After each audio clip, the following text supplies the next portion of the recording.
April میں ایرانی فضائی حدود میں تباہ ہونے والے F-15 طیارے کے فائٹر پائلٹ نے ایرانی ڈرون ٹیکنالوجی سے متعلق ایسا انکشاف کیا جس نے امریکی عسکری حکام میں کھلبلی مچا دی ہے۔ پائلٹ نے بتایا کہ نشانہ بننے سے قبل اس نے فضا میں لاتعداد ایرانی ڈرونز کو ایک جیلی فش کی شکل میں پرواز کرتے دیکھا جو فضا میں کسی بارودی سرنگ کی طرح پھیلے ہوئے تھے۔ پائلٹ کے مطابق اس فارمیشن میں ایک بڑا ڈرون اوپر تھا جبکہ بے شمار چھوٹے ڈرونز اس کی ٹانگوں کی طرف اڑ رہے تھے۔ دفاعی ماہرین کا کہنا ہے کہ اگر پائلٹ کا یہ بیان درست ہے تو یہ ایران کی ڈرون صلاحیتوں میں اعلیٰ ترین جدت کا ثبوت ہے۔ اور امکان ہے کہ ایران کو اس جدید ڈرون ٹیکنالوجی کی تیاری میں چین اور روس کی معاونت بھی حاصل ہے۔ شہید ایرانی سپریم لیڈر کی تدفین 9 جولائی کو مشہد میں امام رضا کے روضہ مبارک میں ہوگی۔ آیت اللہ علی خامنہئی کی تجہیز و تکفین کا آغاز 6 جولائی کو تہران سے ہوگا۔ ایرانی میڈیا کے مطابق انتظامی کمیٹی کے ترجمان نے تفصیلات جاری کرتے ہوئے کہا 7 جولائی کو قم، 8 جولائی کو نجف اور کربلا میں جنازے کے جلوس نکالے جائیں گے۔ لبنان اور اسرائیل کے درمیان کشیدگی کم کرنے کی کوششیں تیز۔ اسرائیل اور لبنان کے درمیان مذاکرات کا نیا دور واشنگٹن میں شروع ہوگا۔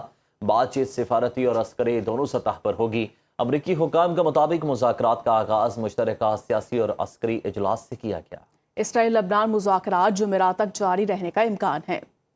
شام کے صدر احمد الشورا نے کہا کہ ان کا ملک صرف لبنانی حکومت کی درخواست پر ہی لبنان میں مداخلت کرے گا۔ امریکی صدر ٹرمپ کے بیان سے ایسا لگا جیسے شامی فوجیں کل ہی لبنان میں داخل ہو رہی ہیں۔ صدر احمد الشورا نے کہا کہ اگر شام اور لبنان کے قومی مفاد میں ہوا تو وہ حزب اللہ کے ساتھ بیٹھ کر بات کرنے کو تیار ہیں۔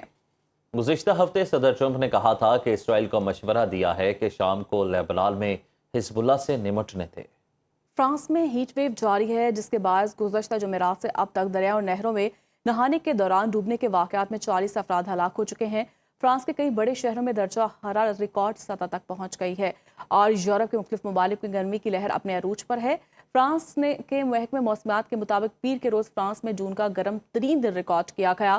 فرانس کے ساتھ ساتھ اسپین اور اٹلی بھی اس شدید گرمی لہر سے سب سے زیادہ متاثر ہونے والے ممالک میں شامل ہے۔ دوسری جانب جرمنی میں بھی کئی افراد ڈوب کر ہلاک ہو چکے ہیں اور وہاں بھی ہفتے کے اختتام تک درجہ حرارت 40 ڈگری سینٹی گریڈ تک پہنچنے کی توقع ہے۔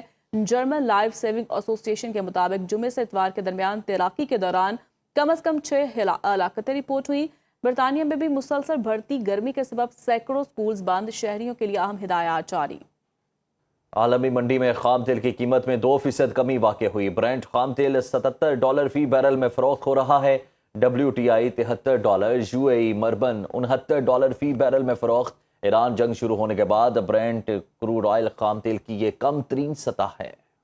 امریکی شہریوں کے مطابق ایران کے ساتھ جنگ بندی زیادہ عرصہ برقرار نہیں رہ سکے گی۔